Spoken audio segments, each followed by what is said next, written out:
ایام ماہ رجب کے ہیں، اور ماہ رجب میں کئی ایسے ایام ہیں کہ جو اپنی فضیلت کے قائل ہیں۔ ویسے بھی کوئی بھی دن، کوئی بھی تاریخ ہماری اپنی زندگی سے جب منسوب ہوتی ہے تو یقیناً وہ اپنے کسی بھی واقعے اور اہمیت کی وجہ سے ہم اسے یاد رکھتے ہیں۔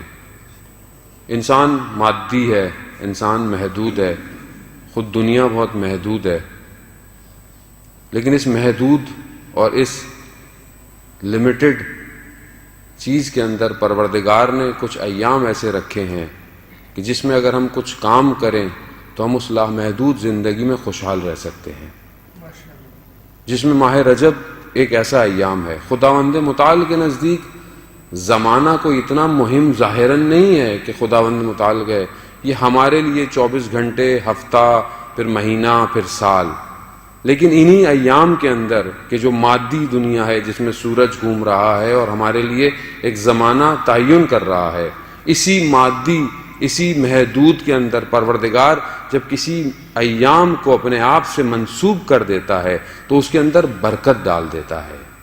اسی لیے ماہ رجب کو پروردگار نے اپنا مہینہ قرار دیا۔ اب اگر ہم اس سے فائدہ نہیں اٹھائیں گے تو یقیناً ہم باقی چیزوں کی طرح اگر ہم دنیا سے گزر گئے تو روز قیامت حسرت کھائیں گے کہ یہ ایام گزر گئے اور ہم نے اپنی زندگی میں ان کو اہمیت نہیں دی۔ ماہ رجب بھی بالکل ایسی ہے، یقیناً آپ نے اس سے پہلے گفتگو سنی ہوگی ایام میں، ظاہر ہے اور بھی آپ کے پروگرام پہلے بھی ہو چکے ہیں، لیکن بہرحال توفیق ہوئی ہے، کچھ دن رہ گئے ہیں تو شاید ہو سکتا ہے کہ ہم کچھ دن بہتر گزار سکیں۔ ماہ رجب عرفا کے نزدیک بہار کا مہینہ ہے۔ بہار کس کو کہتے ہیں؟ شکوفہ ہونا، دوبارہ زندہ ہونا، تجدید حیات ہونا۔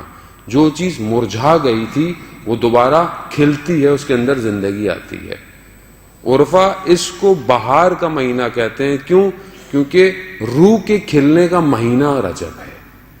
جو لوگ رجب میں محنت کرتے ہیں وہ شعبان میں اس پہ اور محنت کرتے ہیں، نتیجہ ماہ مبارک میں ان کو ملتا ہے۔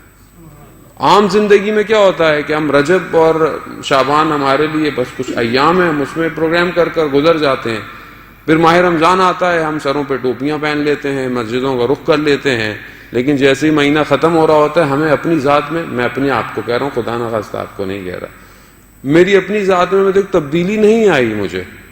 میں نے روزہ رکھا، میں نے سب کیا، مگر وہ جو دعا میرا چوتھا امام کہہ رہا ہے کہ پروردگار کاش کہ یہ مہینہ ختم نہ ہو، لیکن یہ دعا میرے اندر سے نہیں نکلی آج تک۔ میں 40 سال کے نزدیک ہو رہا ہوں، یہ دعا میرے اندر سے نہیں نکلی آج تک کہ پروردگار کاش کہ یہ مہینہ ختم نہ ہوتا۔ کیوں؟ کیونکہ میں نے اس کی تیاری نہیں کی۔ میں کیا ہوں؟ میں کہتا ہوں کب ختم ہوگا، کب چاند نکلے گا۔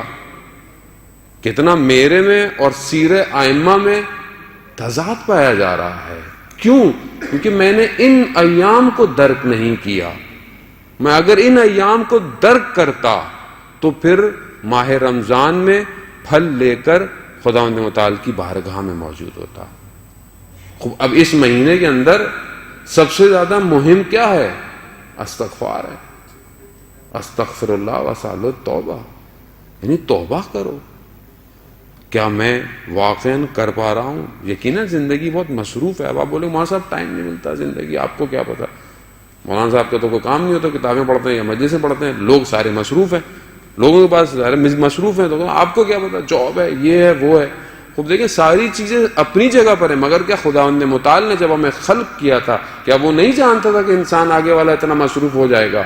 تو یہ اتنے سارے جو اس نے ہمارے لیے اعمال بھجوائے اپنے انبیاء کے ذریعے سے، تو کیوں بھجوائے؟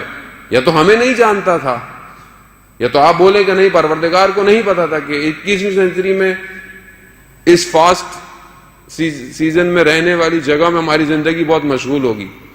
ایسا نہیں ہے عزیزان محترم، یہ صرف ہم اپنے آپ کو بہانے دے رہے ہیں۔ ہم چاہیں تو اپنی رفتار کو اولیاء کی رفتار کے قریب کر سکتے ہیں اگر چاہیں تو، اور نہ چاہیں تو۔ انبیاء کے دور میں انبیاء بہت کوشش کرتے رہے، لوگوں نے کچھ نہیں کیا۔